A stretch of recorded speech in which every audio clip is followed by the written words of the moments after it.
All right. Okay. So again, I'm Laura Cheney. We are meeting today to kind of go over Workforce One and giving you information about our case management system. I know some of you may have already been introduced to Workforce One, so some of today might be a little repetitive, but it doesn't hurt to hear the information again. We really want today to be interactive, so I am going to show you things in Workforce One, and then we're going to utilize the Workforce One sandbox, which is identical to our real Workforce One, but it allows us to practice and create participants that are fake, but you can still get the experience like you were using the real system. So I'm going to show you things, then I'm going to give you some time to practice what we went over and just be able to give you that hands-on opportunity. I encourage you to ask questions as we go along. You can utilize the chat if needed. So we're going to go ahead and get started. I have a PowerPoint that I'm going to share with you all. So let me do that.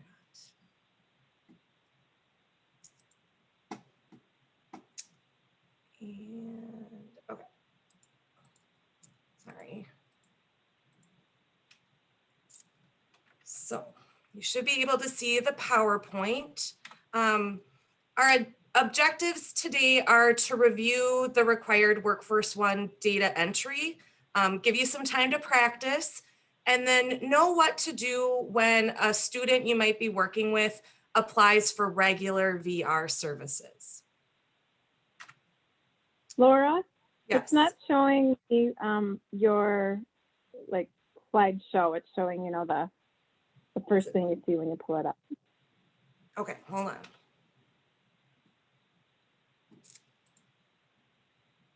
Is it showing the notes and all of that? Is that what it was showing? Yeah.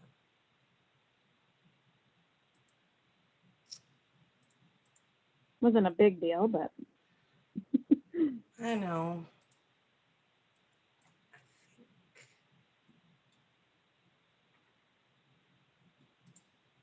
Let's try this and see.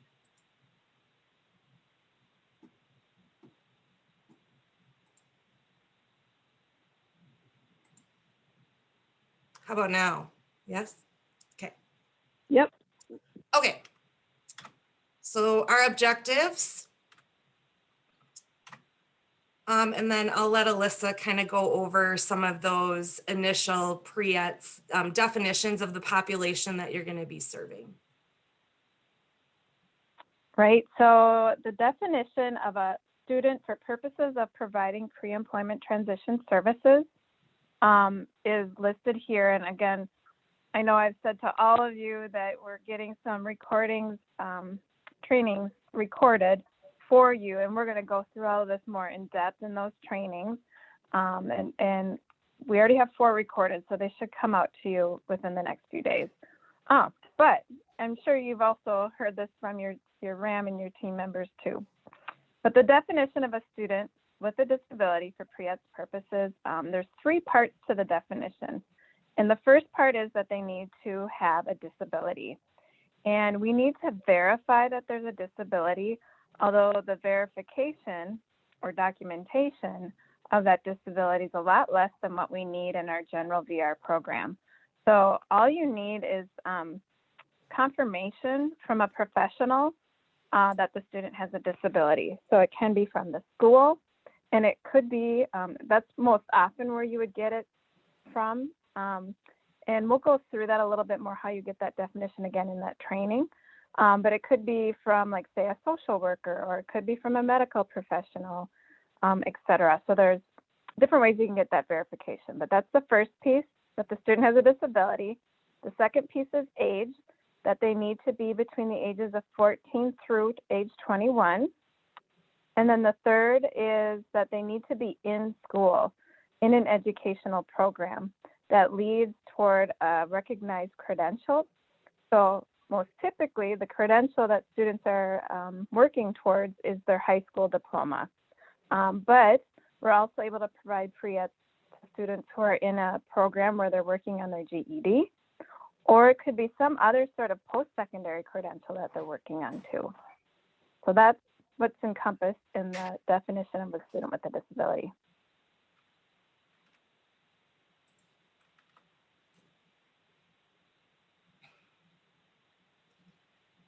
Do you want to Do take you want me this to cover slide too? this too? Yeah. Okay, sure. So there's an application form that we need each student to complete in order to enroll them in pre-ed services for potentially eligible students. And it says the name of the form is Application for Pre-Employment Transition Services. I will also go through this application in your training. That's the other training, a little more in depth too. But basically, all the information that you need to enter into Workforce One is on that application form. So you'll just extrapolate the data that you need to enter into Workforce One from that application form.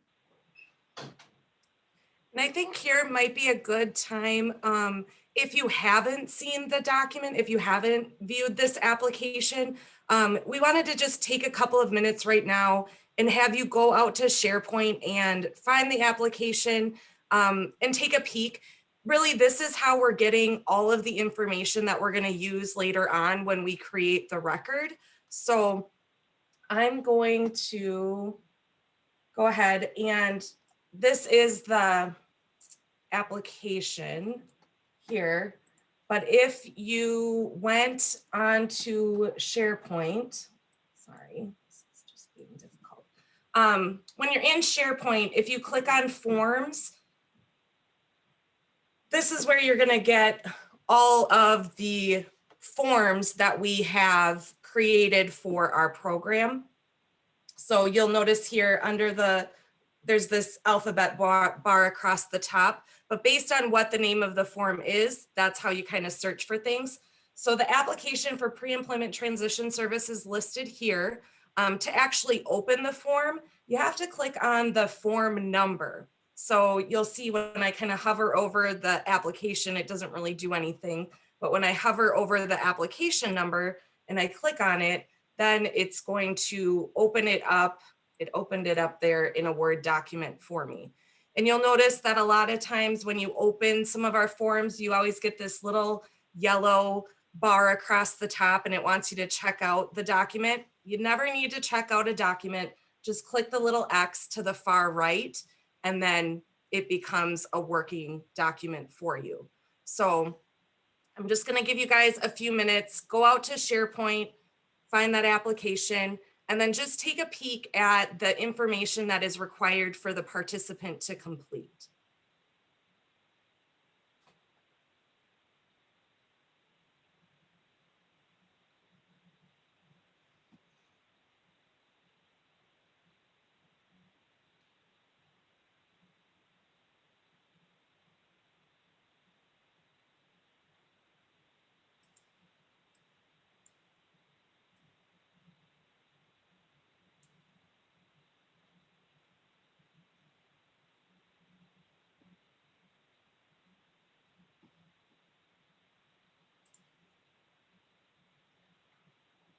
It's really screwing me up that it's sharing on a certain monitor. So I'm going to try to fix that.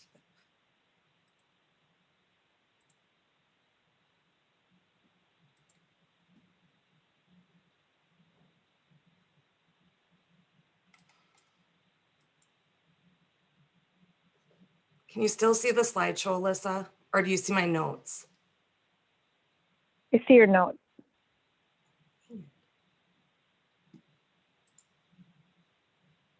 Okay, that is a bummer.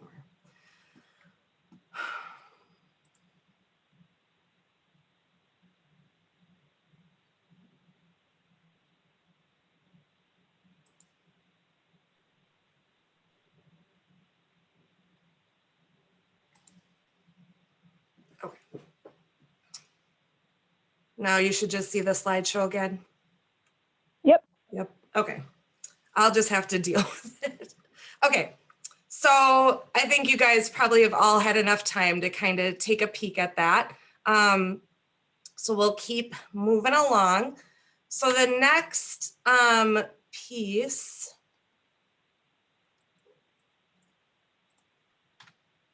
is the data entry. So we kind of have a few different things that we do in Workforce One that we're going to talk about today. We're going to talk about adding a new person. We're going to talk about when you've actually collected that application for pre-employment transition services, how you get that entered into the system. We're going to go over EDS, which stands for electronic document storage.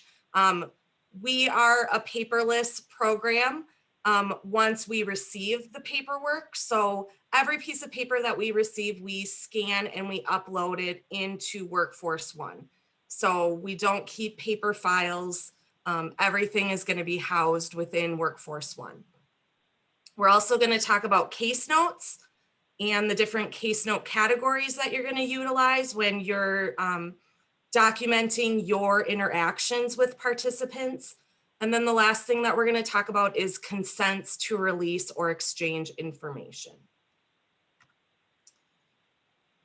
So this is a screenshot of Workforce One. So when you first log in every day, it'll bring you to this screen. This is what we call our dashboard. So the dashboard displays all the participants that are assigned to your caseload. You can get to the records by clicking on the participant's name rather than searching. So you can get right to the participant through your dashboard. There's also a ribbon across the top that staff use, and the most common uses of that ribbon are to search for participants, review ticklers, view their recent work, and access reports. And I plan to show you all of these tools today. So the first thing when you're working with someone that you're going to want to do is you want to search to see if the person is already in our system. Each participant that we serve should only have one record ID number in Workforce One. So it's important that we search to see if they're already in the system because we don't want them to have duplicate records. So you'll notice there's that across that top ribbon, there's that search. And when you click on the search, one of the very first options is person. And then it brings you to the next screen where you can put in the name of the participant that you're working with. So for our program, the asterisk is a wild card. So if you were working with someone and they had a common name, you could type out the first few letters of their name and then put in an asterisk, and it's going to show every person that has a name that starts with whatever letters you typed in there. You can also search for participants by their social security number, by their date of birth, or once you have their record ID number, you can search by that record ID number. I always tell staff that when you're consulting or if you're going to send an email and you want someone to look up the person or the record in Workforce One, always use their record ID number instead of their name when you're emailing about a particular participant, just because their name is considered sensitive information and we want to try to keep that out of emails that are going back and forth between staff. So, okay. So after you search for a person, you're either going to get a no results found, or sometimes it'll say that the person exists. So depending on what your search results are, there's kind of two different paths. If no results were found, then you're going to be adding a new person into the system. And I'm going to go over how we do that. So I'm going to stop sharing the PowerPoint. And I'm going to get into Sandbox.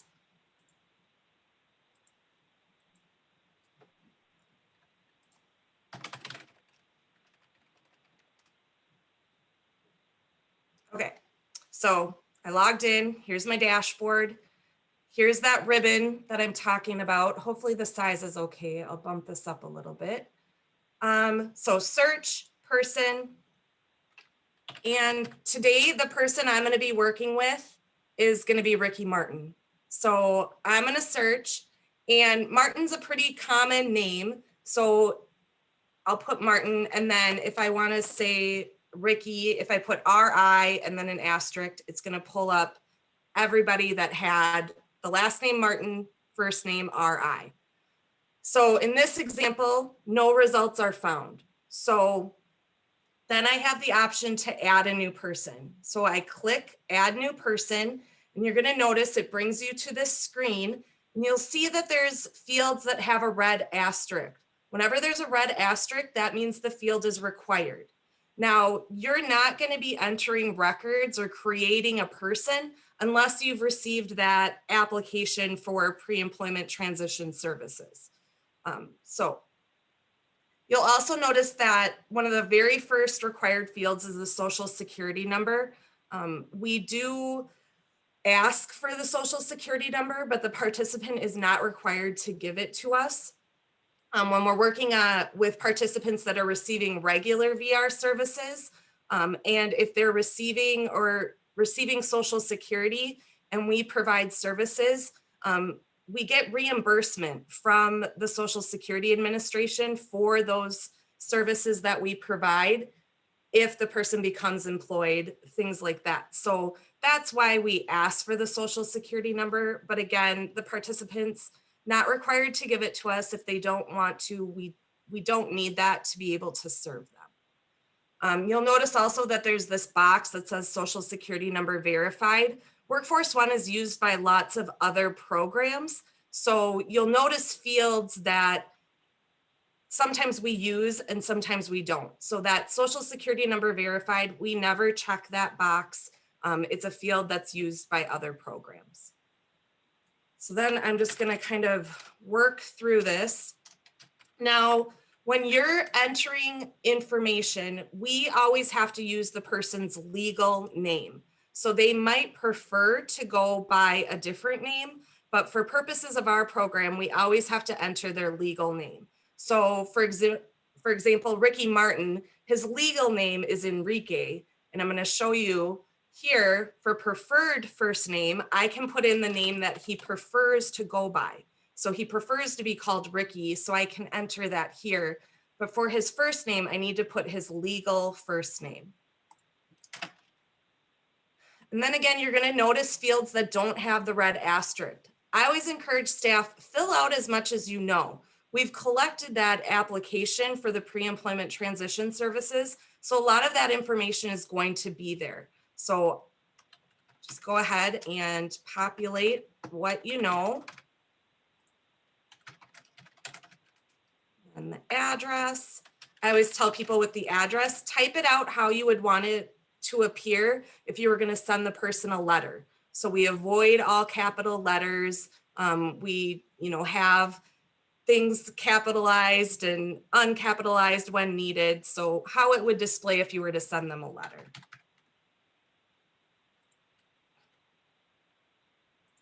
You can navigate through the different fields using your tab button. So instead of just clicking into each field, if I use my tab button, it'll move me along as I'm going. You'll also notice here for the phone type, we have a whole bunch of different options. So we have ways to differentiate what type of phone number the person is giving us. So if it's their cell phone, if it's their home phone, maybe they're giving us a phone number for their parent, we can kind of indicate that here. So if I knew this was a cell, I would put that there. We also have the indicators about if the person uses a TTY or a video phone. So for our staff that are working with the deaf and hard of hearing population, this is nice to know if they're using a TTY or a video phone. Last is the email address.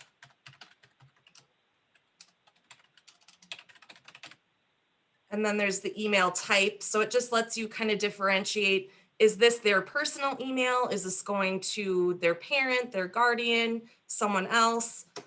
So we try to build in lots of different things to help you manage your caseload and know when you're contacting someone, who you're really contacting based on the information that was populated. So once I've populated all of those required fields, I'm going to go ahead and click Save. And you'll notice now Is my Workforce One displaying, or is the PowerPoint displaying? The Workforce One. Okay, awesome. Sorry. Okay. We're following you. Yeah. Workforce One, you're going to notice what it does whenever you add information. It's always going to give you this little yellow bar across the top with a little green check mark. That means everything that you just entered was saved. If you had populated information on the page and something was missing or wasn't accurate, you're going to get a little red exclamation point, and then it'll bring you to the place on the page that needs to be updated. So now you're going to notice Ricky Martin shows his preferred name there, kind of in quotes, and then it assigned him a record ID number. So now going forward, if I wanted to consult with my manager about something, instead of typing his name in the email, I could say, hey, could you check out record number 202? And then the manager would also be able to search Workforce One based on that record ID number. Just a couple of more things I want to point out on this main page, and that's kind of down towards the page. There's a section for alternate contacts. We added this to Workforce One to allow staff to enter contact information for other people that might be involved in providing services for this individual. So when I click on the drop-down menu, you'll notice I get a couple of different options. I'd say the most common options that are used are when we're working with someone who has a guardian. We also enter alternate contacts for parents. And then sometimes if the person we're working with is connected with a social worker or some other party, we enter that information here. One thing to kind of differentiate between a parent and a guardian. So the population that you're going to be serving, you may be working with students that are under 18. When you go to enter an alternate contact, when the person is under 18, the contact is their parent. A guardian is used only when there is court-appointed paperwork that says someone has been made the person's guardian. So it's usually for participants that are over 18 and there's documentation that indicates they are a guardian. So just make sure that you're kind of coding those correctly. What we do when we have someone added as an alternate contact as a guardian is we go and we look to the electronic document storage to be sure we have the guardianship paperwork uploaded as well. But the majority of the time, you're probably going to be adding a parent possibly, but there are times you would add a guardian. So in this example, I'm just going to add a parent. Again, you fill out the required fields, which on this page is just the person's name, their first name and their last name. And then you can add as much information as you want. If they had a different address, you could put that here. You can put in their phone numbers, email address, and then you would save the page. Any questions about creating a person? Okay. Alyssa, I got a yes. question.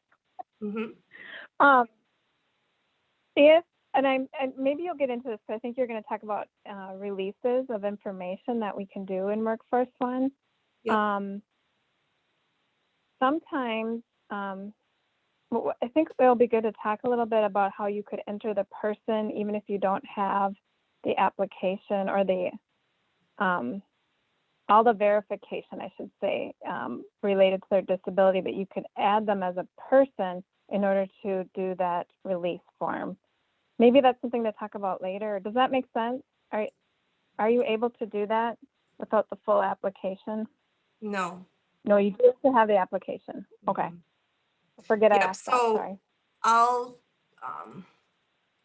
So here, I've created his record, but kind of what Alyssa is saying is we have the ability to create consents in Workforce One. So using this left navigation, if I click on consent, it doesn't allow me because there's no program associated with the record yet. because we haven't entered that referral or that application. So it needs that first, but we will touch on that. Okay, so now is a time where I'm going to give you some time to practice. I want you to think about, be creative, create a person in the system. It could be your favorite actor, actress, sports star. Just don't use a real person. Is everybody comfortable getting to the sandbox? I'm going to put the website in the chat. Stop sharing for a second.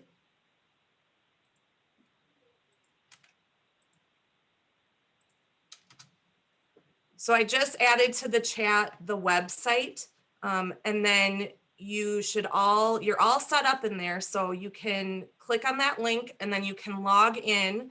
If you're not sure what your password is, there's a little link under the username and password that says forgot username or password. Go ahead and click on that and it'll let you reset it. So maybe once everybody's logged into the sandbox, why don't you give me a thumbs up on your screen? Like you can use the little reaction to give me a thumbs up. Then I know that you're with me.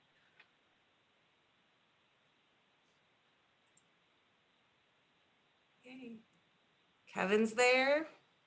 Allie's there.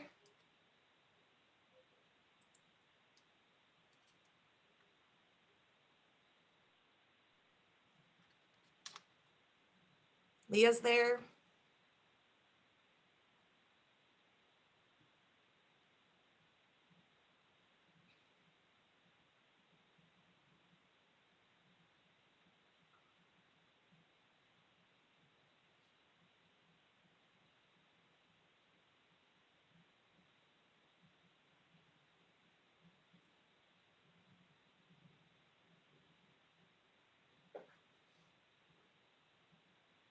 So for you, those of you that are already logged in, you can go again, just give me a thumbs up when you're done so I know that we can move on. And then Steve and Stacy, if you need help getting logged in, just let me know.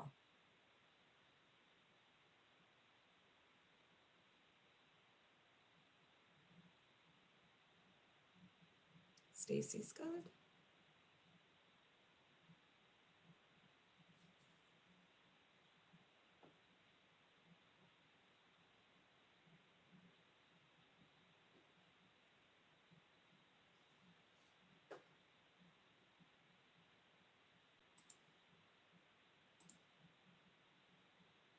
I'm just going to jump in for those that are watching this on the recording.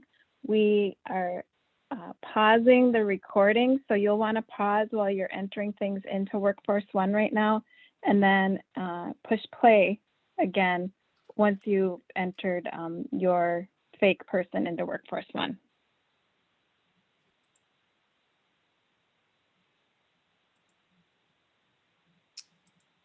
Oops, we're back, sorry. Okay, so we got our person added. I just wanted to go over, if you did a search and the person you were searching for already existed. So if I did the search, their name would come up and I would be able to go into their record. So when that happens, there are a couple of things. If the person already has a Workforce One case record, then you're going to want to contact the current VRS staff person that they're assigned to. If they're receiving regular VR services, then they will continue working with their assigned counselor and will not work with you. You can let the counselor know that the person had applied with you. The second part, if they are assigned to a different PREETS representative, a discussion with that PREETS representative is the best next step to figure out who should serve the student.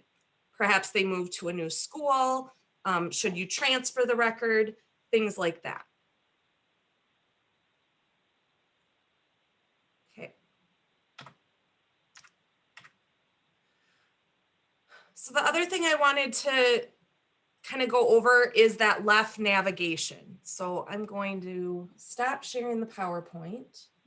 I'm going to share Workforce One. So when I get into the record, On the left-hand side, you're going to notice this is how we kind of navigate. This is how we get to the different parts of Workforce One that we need to utilize to be able to serve the person. The first thing is at a glance. This is going to give you the basic demographic information. So if you need to email the person, give them a phone call, all of their basic demographics are going to display their contact information. The next piece in that left nav is the contact. So if the participant moved or they got a new phone number or a different email address, you'll notice here that all of those fields are editable. So if any of those things changed, you just come into this page, you can type over it, and then down at the bottom, save the new information. Ticklers. So we're going to kind of talk about ticklers. It's a funny word, but for us, it means a reminder. So we have reminders built into Workforce One to help us manage our caseload. So the system automatically generates some of those based on certain activities. So for example, we have a tickler for when a participant turns 18. Once the participant turns 18, if they don't have a legal guardian appointed, then we need to get new consent forms signed by them because now they're 18. So you'll get a tickler to let you know, hey, this person that you're serving, their 18th birthday is a couple of days away. And it kind of gives you that heads up to check in with them and get updated forms. I always tell staff that if you're meeting with someone, always check the tickler tab to see if there's anything that needs to be taken care of, because while you're with the person, a lot of times you can just get them taken care of and then you can delete them. The next one is demographics. We really don't do a lot on the demographics page. About the only thing staff update here is if you're working with someone and maybe when they applied for services, they weren't receiving Social Security, but then as you're working with them, they started receiving Social Security benefits. Here you can come and indicate that, yes, they're receiving Social Security or SSDI. I don't know how often that happens with the pre-ETS potentially eligible participants, but that's where you could update that information. The next section is education and training, and we'll talk about this after we actually enter the application, but this just tracks where our students are if they're enrolled in a training program. So we have different panels based on if they're in high school, if they're in post-secondary or post-high school education, and then we have some other training options that we collect information on. I'm not going to cover Minnesota Works resume. Basically, we have an interface with Minnesota Works, which is a website where people can go and they can do job searches. They can upload their resume. What this link does is if they have a Minnesota Works username, we can put in their username and it'll pull forward their resumes that are saved out on Minnesota Works. So it's kind of a nice tool for staff if they're working with someone and they're trying to create a resume or update one. It'll pull forward what they have. It doesn't give us a document that's editable, but we can review it and see what's out there. Okay, case notes we're going to talk about a little later. So then the next section on this left navigation is program new app. And this is where we go to enter a new referral or that application for the potentially eligible student. So you'll notice when I click on program new app, my only option is to add a new pre-ETS referral. So when I click on that button, you'll see it brings me to this page. And again, I have a bunch of required fields noted with that red asterisk. And all of the information that you're populating here, you're going to get from that pre-employment transition application. Refer to location. This is the location that's serving the person. So what office are they going to be served out of? So I'm just going to pick one. Refer to staff. That's going to be yourself. So your name is always going to display at the top. Otherwise, it's listed alphabetically, but for Workforce One, one of the nice features is that it always puts your name at the top. So if your first name or last name doesn't start with the letter A, You don't have to go search for it. Referral date, this is going to be the date that you received that application. So you'd put in whatever date that might be. I'm going to say we received this on the 4th. And then the referral source, we have lots of different options, but I would say the most common for the population that you're serving is going to be education, elementary or secondary school. But it is possible that they could have been made aware of our services from some other source. So you just pick whatever they entered on their application. And then you'll see it's pulling forward the address and the phone number, the email address, the birth date, and then there's just some other questions that we're going to answer based on their application. Student status. So here you're going to see you have a couple of different options. You're going to be working with someone who's in high school. So you're either going to be indicating that they have a 504 accommodation, an IEP, or they're a student without either one of those. Then the next field is the education program currently enrolled in. So again, the most common option that you're going to pick from this drop-down menu based on the population you're serving is going to be high school student.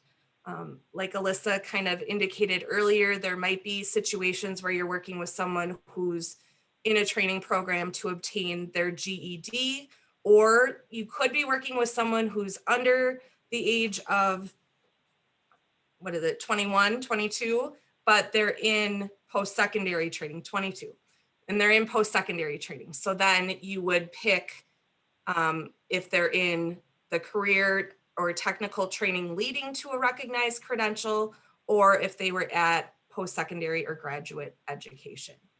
So for this example, I'm going to say they're a high school student. When I do that, you'll notice a couple of more fields came that I have to fill out because I said they're a high school student. So now it wants to know, when did this person become enrolled in high school?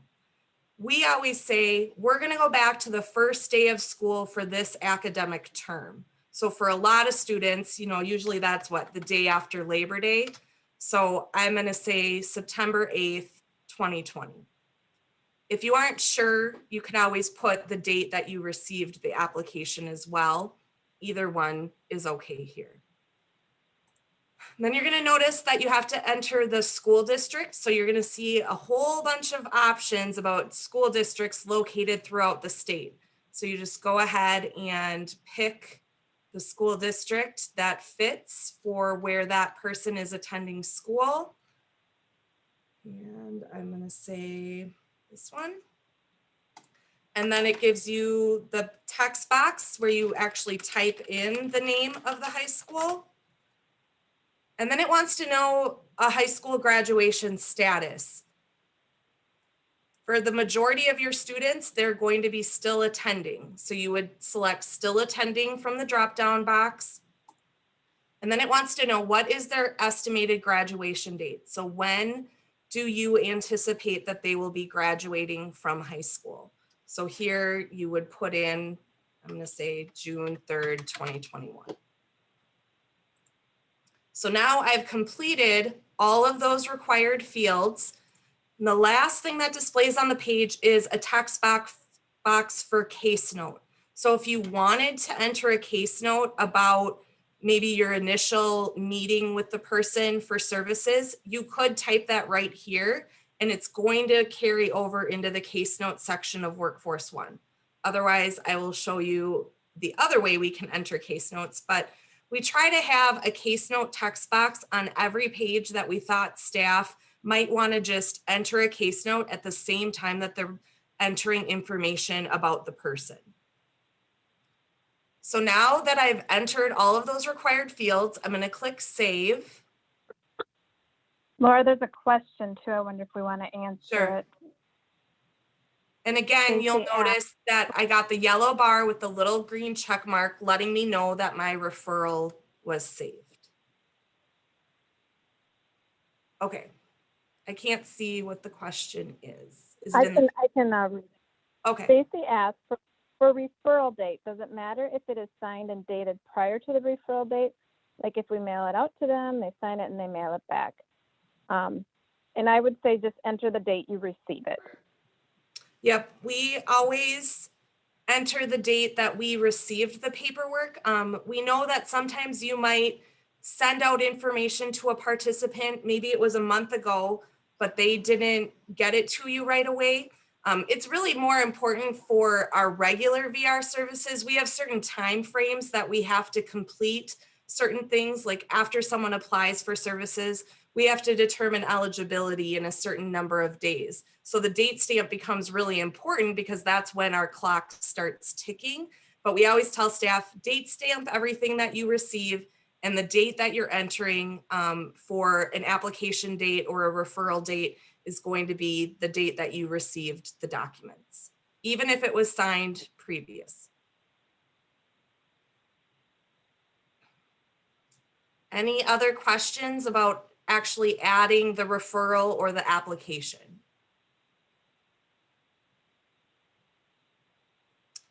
And you'll notice here it brings us to a summary page, and this just is a nice little reminder of where the person is in the process. It lets you know that they're a pre-ETS referral. It shows that referral date, and then it says how many days they've been in that status. So again, for regular services, we kind of use those dates more than what you might for your potentially eligible population, but it is a nice tool that just kind of lets you know how long you've been working with somebody. Stop sharing. So again, we wanted to give you a little time to practice. So I want you to go ahead and enter that referral for the person that you created. So go ahead and enter that application. If you have any questions, just you can either unmute or send a chat.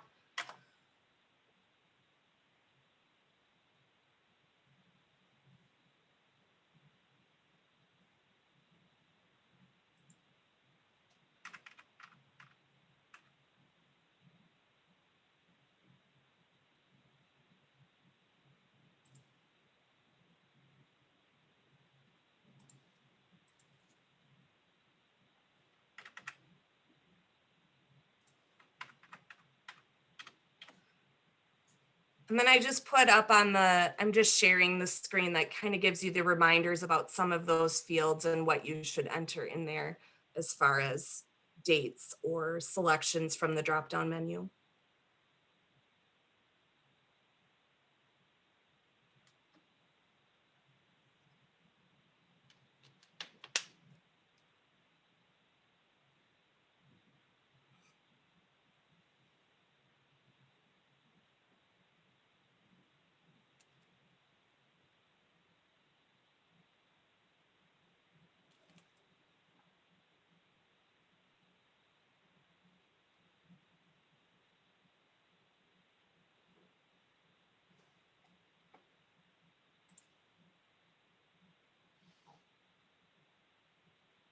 I'm going to pause this training for those that are watching this on recording, and then I'll push play again once we get started. So you'll want to pause your recording as well. I think we can move on.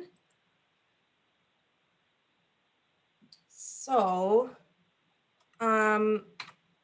we did the practice. So the next thing I want to talk about is electronic document storage. So EDS is what it's called on the left navigation. Again, we don't keep any paper files for our participants. All paperwork gets uploaded into Workforce One. Some of the documents that you will need to upload is going to be that application for pre-employment transition services, any disability verification documents that you receive, consents for release or exchange of information. Alyssa. I just wanted to see what you wanted on the screen right now because we're seeing slide where it says number 2, add program, new app. Wow, thank you. No, You're welcome. We want something different than that. There we go. Just struggling with the technology today. Okay. It's all good. Okay. And then other documents that might be uploaded could include copies of worksheets, interest inventories, resumes. So as you're working with a participant, documents that you collect that you might need to use again in the future, you would just get those uploaded to Workforce One. One of the things about electronic document storage is that we have to make all of the documents that are uploaded accessible. And what that means is that it can be viewed by lots of different people. So we have some staff that use screen readers because they're low vision, things like that. So we need to be able to have the documents accessible for those staff that need accommodations, like a screen reader or something. So we require that all of the documents that are uploaded are made accessible. Right now, all of our support staff have the software that's needed to make a document accessible. So when you receive documents, you're going to be sharing those documents with the support staff on your team, and then they will be converting the document to make it accessible, and then they will be uploading it to Workforce One. So in Workforce One, again, on that left navigation, you're going to see a section that says EDS, and then you're going to see the very last option is document summary. So that's where when you start working with participants, you'll go into their record. When you click on document summary, that's where you'll see all of the documents that have been uploaded. And then I'll share the screen again. So I don't have anything uploaded for Enrique, and I don't know if you've picked up on this that I've been doing, but up on this top ribbon, there's this little link that says recent work. And what that does is it shows you the last 20 records that you've been in. So throughout the day, if you're working and you get a phone call and maybe you were in that person's record this morning, you can click on recent work and you can find their name from the list instead of doing a search. So if Donna Martin called me, I can click on her name and it'll bring me right into her record. So here again, when I use this left navigation under EDS and click on document summary, it'll show the different documents that have been uploaded. And we have a desk aid for our staff that kind of gives them naming conventions or tells them what different categories things need to be uploaded to. So they use that desk aid to get things added. You'll notice that there's kind of two different labels for each document. One is the document name, and then one is the user-defined document name. The user-defined document name is where we can be very specific about what the document is. So for example, consent forms for release of information. We might obtain 3 of them for different entities. So here I can type, oh, that release of information is for the IEP team. If I got a second release of information, I could say that was for, Dakota County, whatever it might be. So it's a nice little tool that lets you know without clicking into each document to see what it actually is. And then when you're on this summary page, you'll notice that there's a little picture of the PDF document. So I can either click on the picture or over here when I hover on the document name. Either way, it's going to open what the document is. Right, opened on my other screen here, but here's that release of information. So if I needed to view it, see when it was signed, that's kind of how EDS works and lets you see all of the documents that are out there. So any questions about EDS? Okay. Let me go back to the PowerPoint. So the next thing we want to talk about are the case notes. So again, we get to those through that left navigation, but we really want you to make sure that you have a case note entered for each visit or each interaction that you have with a student. The case note should clearly describe the pre-ET services that will be or were provided and why. And then there's just an example of what the case note might say. I always tell staff, case notes are your best friend. It's the only way that someone is going to know or see the story of how you've worked with that participant. So not that you have to write a novel in your case notes, but you should be giving enough information. So if you were out on a medical leave, or if you were on an extended vacation, if someone went into that record, they would be able to look at your case notes and know what was going on with that individual. Under the left nav, there's a section for case notes, and basically you just click add case note, and I will share that. I will show you that. Oops. Okay, so here, add case note. When I do that, again, I have fields that are required. I have to fill them out for every case note that I enter. The event date is the very first required field. The event date is the date that the interaction happened. So we tell staff that we want case notes entered timely.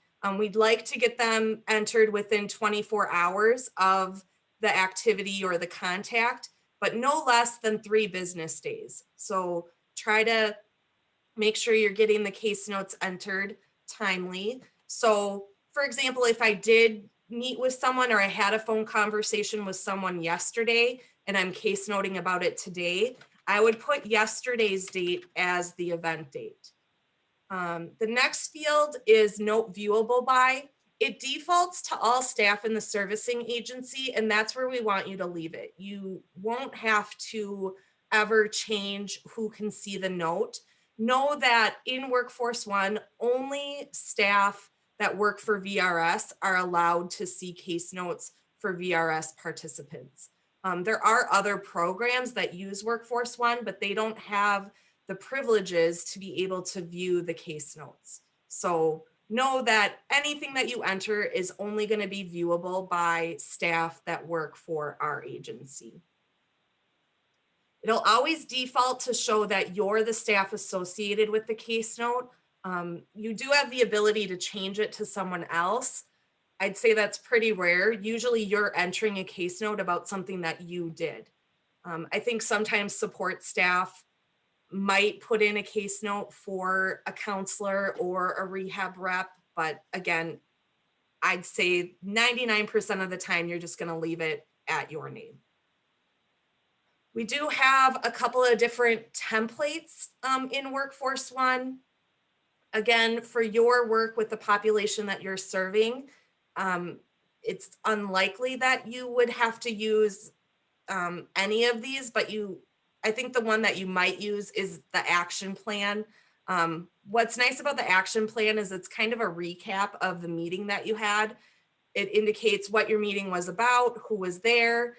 You put in a meeting summary, and then if there's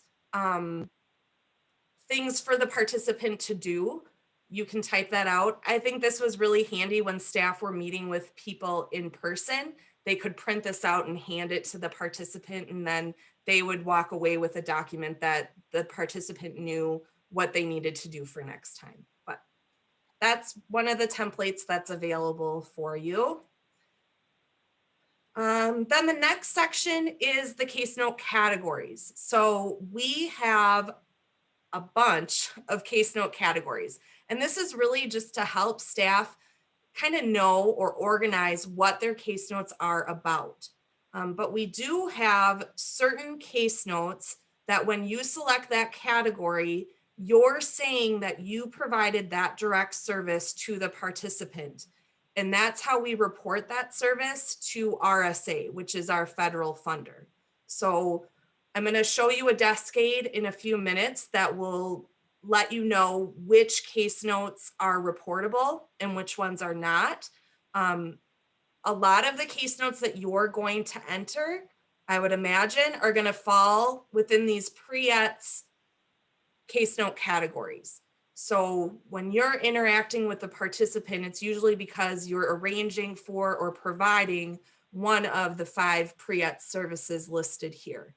So that is the case note category that you would select. If you were providing multiple pre-ETS services or arranging for them, you'll notice under the category, there's this select deselect button. So you click on the select deselect button and it's going to bring up all of the different categories. And so for example, if I was working with someone on job exploration counseling and instruction and self-advocacy, I can check both of those case note categories, hit continue, and now it shows that my case note that I'm going to type out is about both of those pre-ETS services. You can select up to 5 case note categories. Alyssa. I do want to emphasize, and you said this, but I want extra emphasis on this is if you're providing that service, but also if you're arranging for that service. So arranging can be discussions with the student about their choices and services, about getting a referral to a provider, checking in with them on how services are going. So, you know, or maybe it's even a connection with their parent and you're calling them to talk about, you know, arranging for the service or anything like that. It's really important to use those case note categories for all of those things. We recently did a report looking at case note categories, and we saw that a lot of the pre-ETS representatives weren't always clicking those pre-ETS categories with students. And as Laura said, that's how we report to the federal government who's received pre-ETS provided by our staff, and we need to report even when you're arranging for them. Okay, so that's what the case note categories are all about. Then you'll notice there's a couple of other options that aren't required. They don't have the red asterisk, but staff like to use them because it indicates how the contact happened. So the contact method, you could say, you know, did you exchange an email? Was it in person? Did you send a letter? Was it over the phone?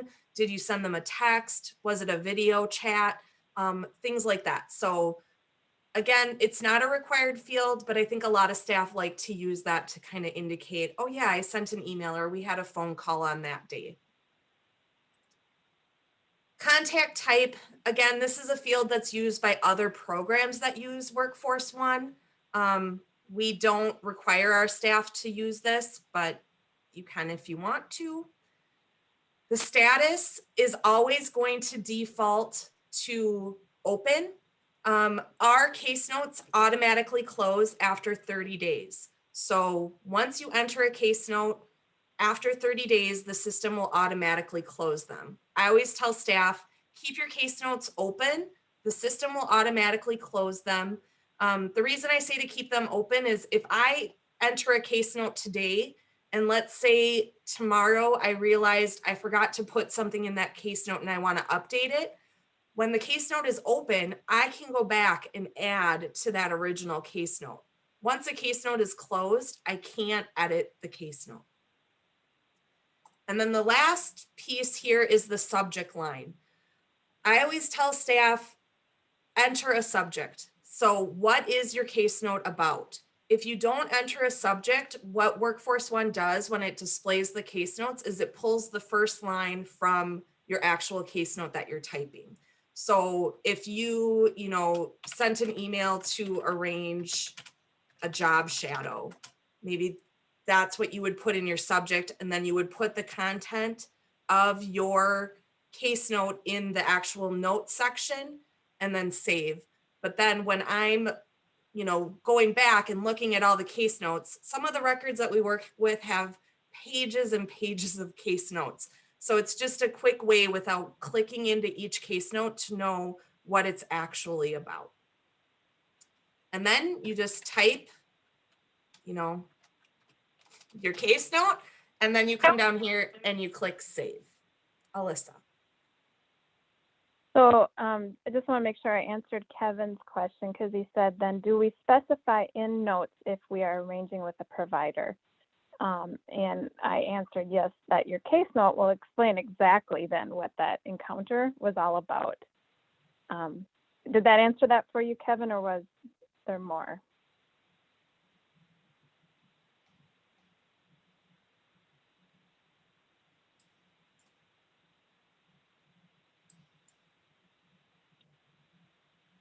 You might be on mute if you're. There we go. Something. There we go. Okay. Yeah, yes, that does. I just would think we would want, it doesn't really provide a place for that kind of detail. And it seems like a pretty important detail. So. Right. But, And that's, so yeah, you well, answered that. everything that, yeah. Yeah. Yep, everything is above is just some categorization, so to speak, and then you're getting into the actual detail and where it says note. Okay. Thank you. Okay, so I'm actually just going to type something so it'll let me save it. So once I've filled that all out, then it saves my case note. After I save it, again, I got the yellow bar with the little green check mark letting me know that what I just did worked. It brings me to this case note quick view. When you're in real records, the quick view just shows you the last 5 case notes. But if you want to see all of the case notes for the record, then on this left navigation, you're going to click case note search. And here is where all of the case notes for the record would display. It's not as exciting in the sandbox because I don't have a lot going on, but as you start working with participants, you're going to see that they have lots of case notes and you're going to read through them. When you get onto the actual summary page, you're going to notice that to actually read the case note, I have to click on the subject line, and then it brings me into the contents of the note. When you have more, when you click into the case note, you're going to have a previous and next, and that's how you can kind of navigate to read multiple case notes at the same time. The other thing I want to say about the case notes is at the top, you're going to notice that you have a couple of different options for searching. So if you have multiple case notes entered and maybe you just want to find your case notes about job exploration counseling, from the category, it's going to show all of the categories that you used when you created your case note. So if I just want to see the case notes that I did about job exploration, I would select that from the category drop-down menu, and then I would run a search, and it's only going to show those case notes that have that case note category. So it's kind of nice, again, when you start working in records and you have lots of different case notes and you're trying to find something. You can also search by a keyword or by dates. We try to give you lots of different resources there. Stop sharing for a second. And go back to the PowerPoint. So like we talked about, RSA requires that we report on which of the 5 required pre-ET services a student received, and we report those services every quarter. So every 3 months, we're running a report and we're indicating which pre-ET services we provided for each participant. We track the services through those case note categories. And like we said, the case note category must reflect all of the pre-ETs services that were provided to a student in each encounter. And this really allows us to track the pre-ET services that the student receives in real time. We talked about the different categories. I talked about the select, deselect. The other thing I want to do is just show you that Descade. So are you seeing SharePoint now, Alyssa? Yes, okay. Yep. Okay, so again, on SharePoint, under the forms, if I click on C, you're gonna see that there's this case note category Descade. When I click on it, brings up a Descade, and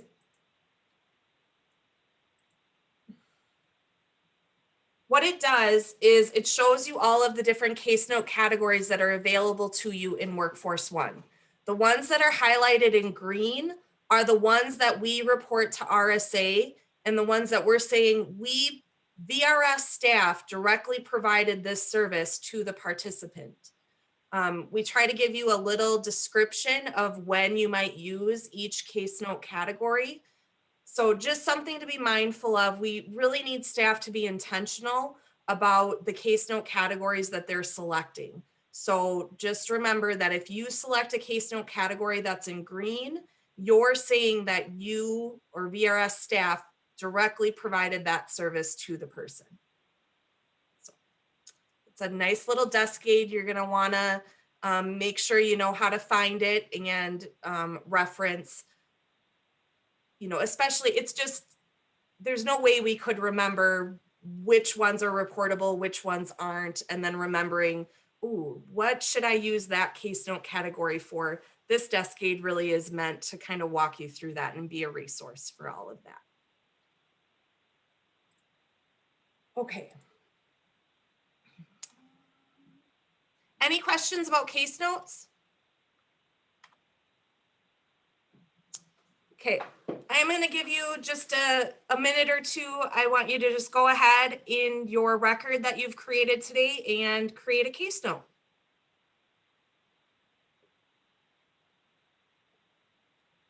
And also, Kevin had a question. I want to make sure we answer his question. Sure. Could I read it?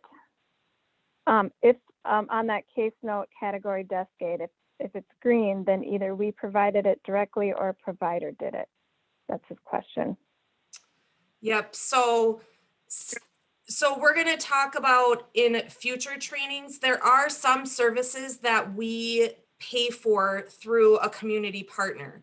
So if we purchase the service, then we would not be entering a case note saying we also provided the service. It's really when, like job placement, for example, if we were working with a vendor to provide that service, we're purchasing it through an authorization. So it's kind of tricky with pre-ETs though, because we do purchase a lot of pre-ET services. So Alyssa, I don't know if you have any more guidance about that. Basically, you know, so much of what you're all going to be doing is going to fit within those pre-ETs categories. So I would say more times than not, you are going to be selecting pre-ETs categories based on, you know, what a discussion is about, or what a contact or a meeting or whatever is about with that person. So more times than not, you're going to be arranging for the service, if not providing it. So, yeah, I'll leave it at that, I think. So we'll be in the green territory. Yeah, any of those pre-ET services is in the green category because we are reporting it.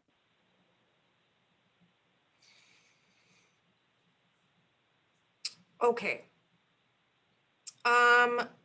We're going to move on, and next we're going to talk about the consents to release or exchange information. So sometimes you might give the application to a participant and you might have a paper consent form. Those are available out on SharePoint, but kind of like we talked about today, after you've entered that application into the system, you have the ability to create the consent forms in Workforce One. And we always encourage staff to do that because then Workforce One is keeping track of who you have an active consent for. So I'm going to share Workforce One again.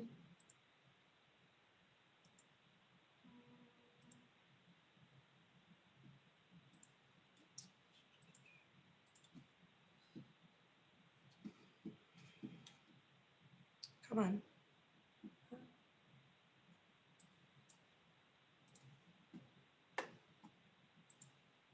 Okay, so when I'm in the record, on the left navigation, I can click on consent and it brings me to the consent summary.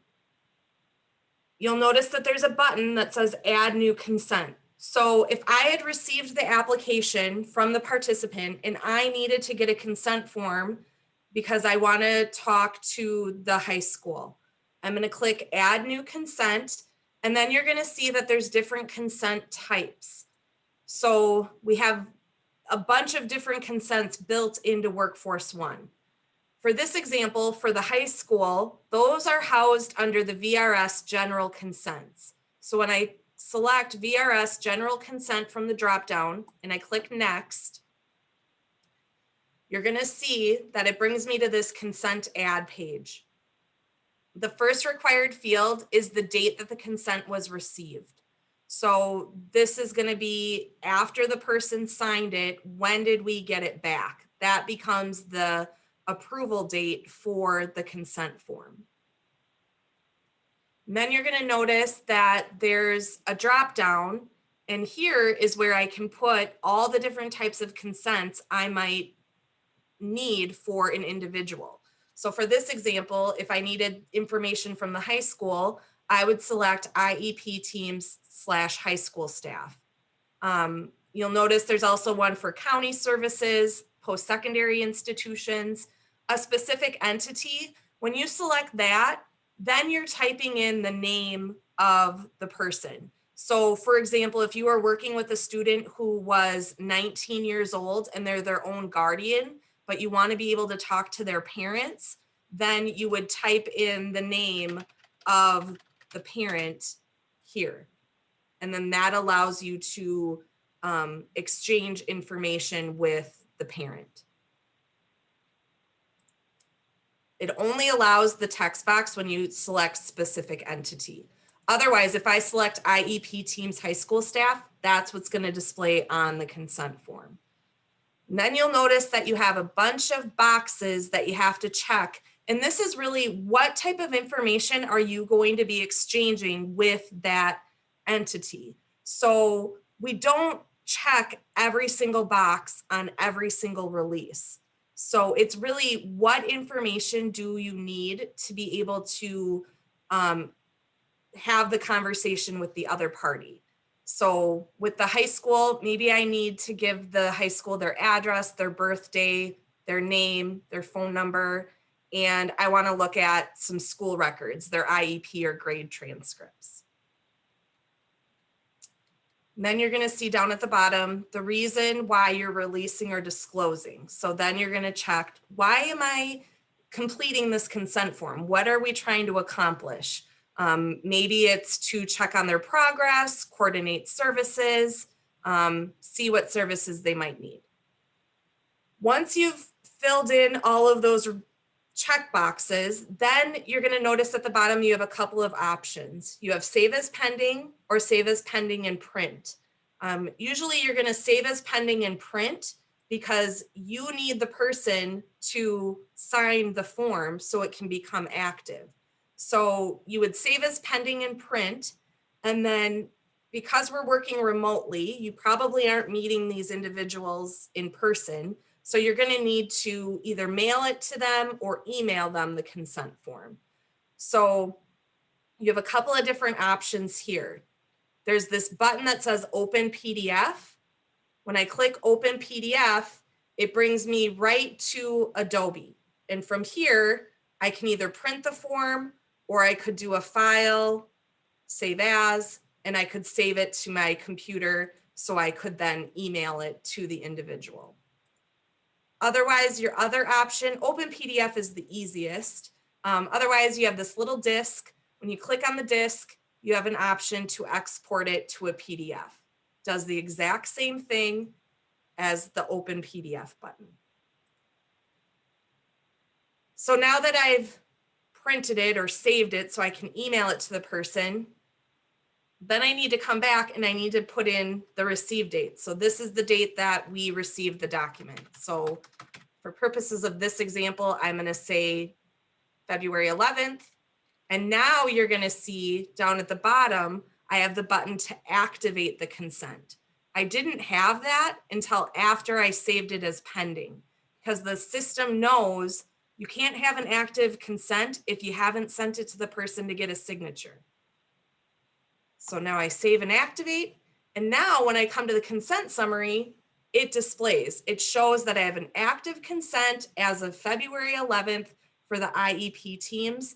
And when I click on this link to the left, the VRS general consent, then it'll show what information I'm allowed to exchange. Alyssa. I just want to note that one issue that you will probably see is that, you can also, we have access to consent forms outside of Workforce One, and you can send them to people, but it requires initials in every section that we want to be exchanging information with. And I was just having a conversation with the PREATS representative this past week, and she was saying, she gets those back, but maybe there's just a signature and no initials. And so the handy thing about doing consent forms after you have the application entered into Workforce One is that it populates the consent without needing the initials. So you might want to keep that in mind. I know that can be difficult. That's why I was asking Laura at the beginning of the training about being able to print out consent. But you do have to have the full application entered in, as she noted. But this is just something to keep in mind.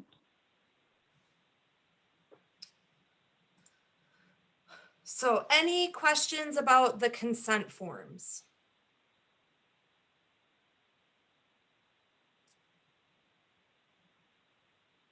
I do want to just show you out on SharePoint, again, under this forms section, under the letter A is where you're going to find all of our paper consent forms, because they're called authorizations to release or obtain information. So those same consent forms that we have built into Workforce One, we also have out on SharePoint in the forms section. Again, when I click on the form number, it brings up the release, and this is what Alyssa is talking about. When you use a paper form that's not generated from Workforce One, the participant has to initial next to each line item of what they're saying we are allowed to exchange. So when we create the consent in Workforce One, this initials aren't required because you're having that conversation as you're going. You're talking with the person about what is okay to share, versus when it's a paper form, no one knows what you agreed upon unless the person initials each individual item. We also tell staff that when you get paper forms like this, we still want you to come in and add it in Workforce One. So you would add the consent, you would check off the same boxes that the person initialed. And the reason why we have staff do that is so if someone else was looking at the record, they could just go to the consent summary and they could know who we had an active consent form without going to EDS and looking through all of the documents that were uploaded that were labeled a consent form. So it's just kind of another reminder about the consents. Okay.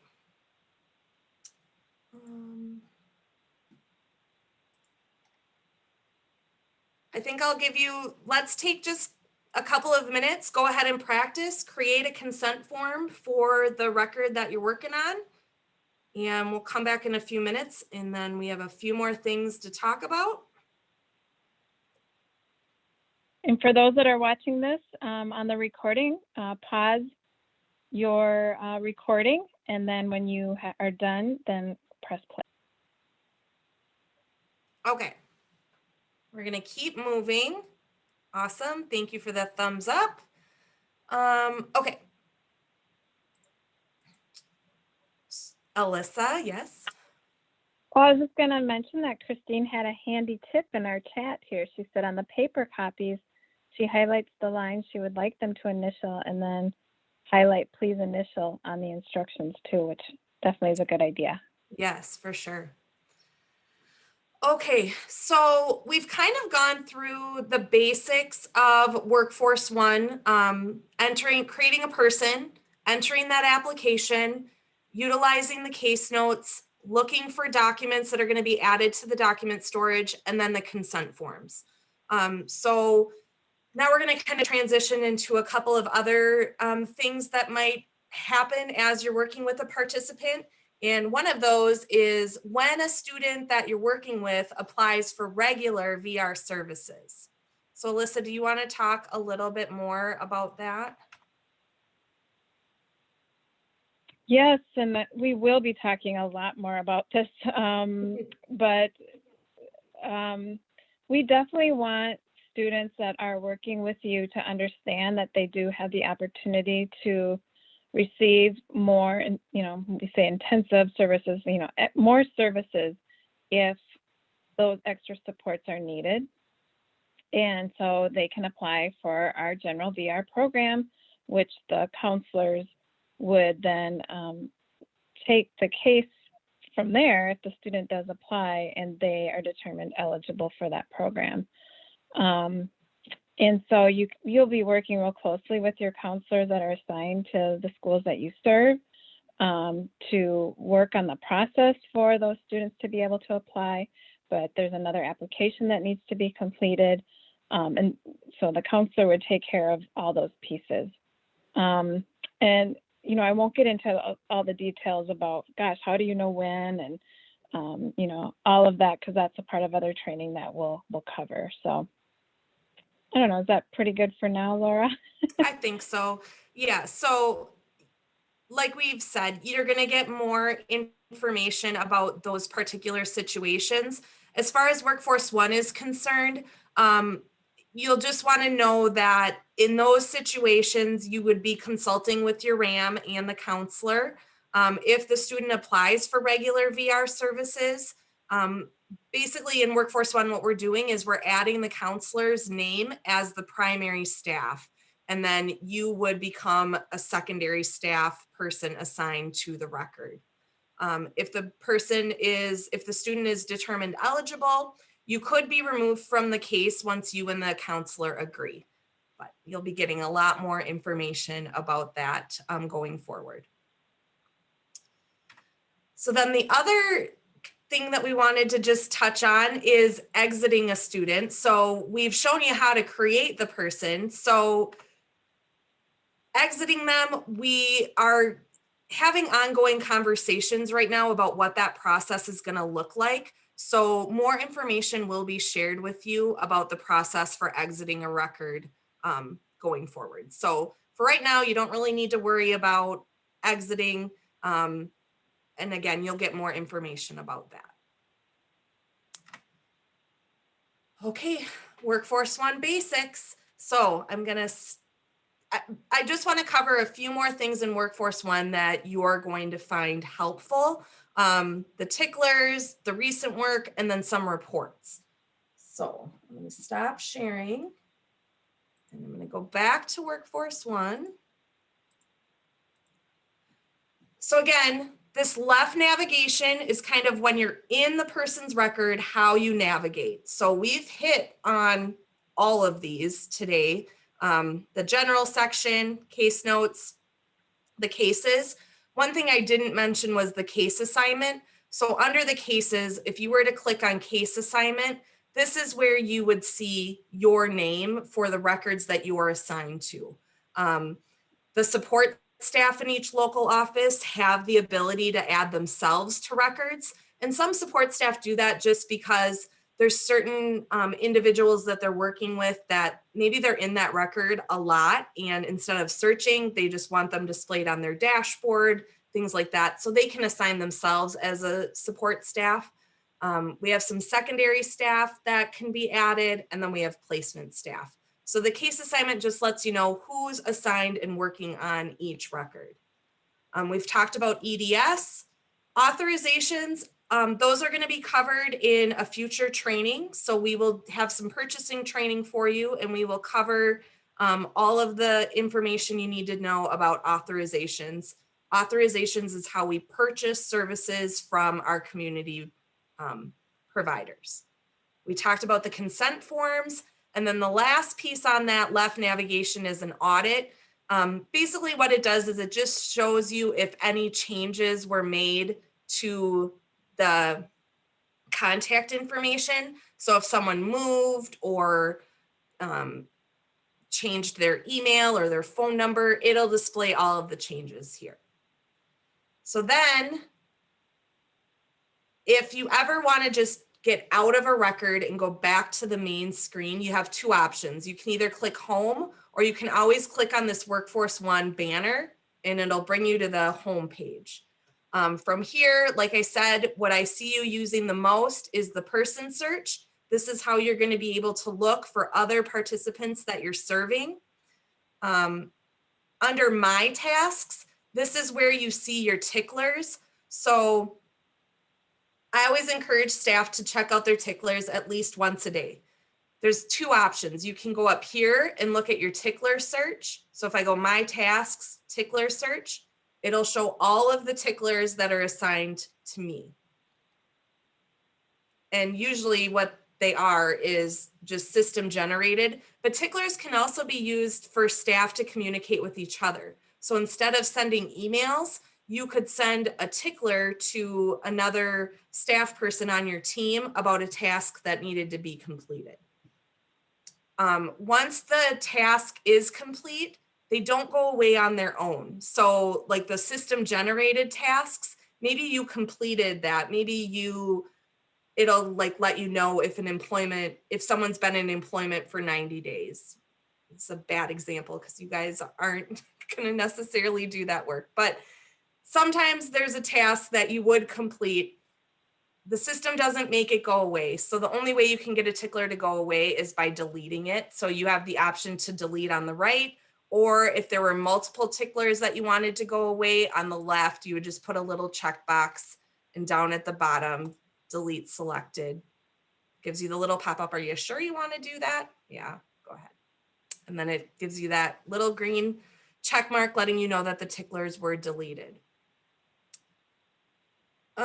Recent work, like I said, this will show you the last 20 records that you were in. I use this all the time. So instead of searching for a person, if I know I was just in their record, I go to recent work, find them from the list, and then I can click on their name and it'll bring me right into their record.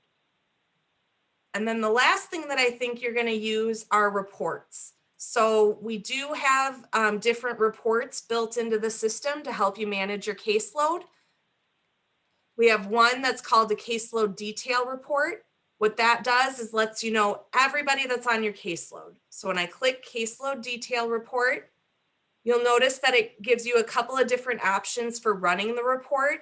I'd say the most common is at the staff level. You can run it just for yourself. A manager might want to look at their whole team, so then they would run a report at the team level.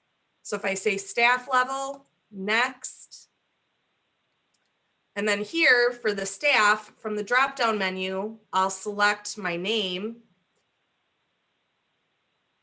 And then you'll come down here, you'll notice that there's different criteria that you could run the report based on. Again, for the caseload detail, the most common is that you're going to search for the VR type basic and pre-ETs. So when I select that, run my report.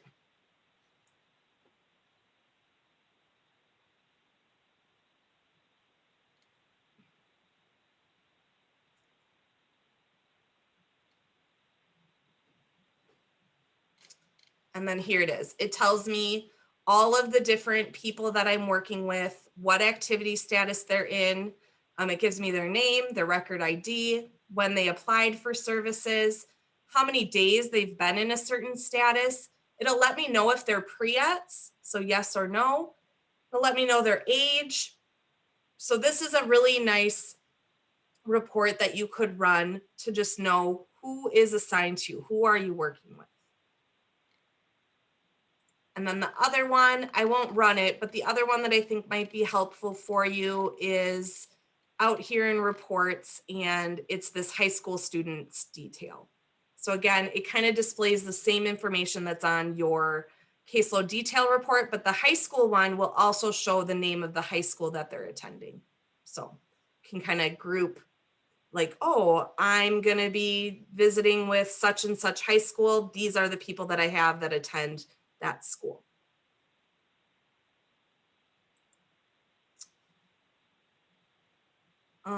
Okay, go back to the PowerPoint. Like I mentioned, we do plan on offering a future training all about purchasing the pre-ET services. So that will be coming, and we will give you more information when that's ready and have you attend that training. And then I just wanted to make you aware on SharePoint of additional resources that are available on this topic. So out on SharePoint, under the counseling and placement resources, there is a section called transition. And then there are all sorts of resources that Alyssa has added that are out there for you. I don't know, Alyssa, if you want to say anything else about that page. Yeah, we're still going to be cleaning it up a bit, or it says transition pre-ET training. It's a little bit of a mess in there because, as I mentioned, we're doing all these recordings right now, so we'll be removing some things and cleaning it up. But we'll be sure to let you know where to find things once we have those recordings available and have them on here. So it will evolve a bit, but if you ever have trouble finding something, contact me anytime. I'm happy to help you out. But definitely take some time to look at that site or that page on SharePoint and see what kind of resources we have there. And I think I'll just show you just because. So when I go out to SharePoint, here it is on the left navigation. It says counseling and placement resources. And then there's a whole bunch of different topics. So it doesn't hurt to just poke around on SharePoint and look at all of the different information that we have out there. But you'll see here, there's a link that says transition. And when I click on transition, it brings me to that page. And then there's all of those resources added there. So that kind of is our presentation. So now we are available for any questions that you might have.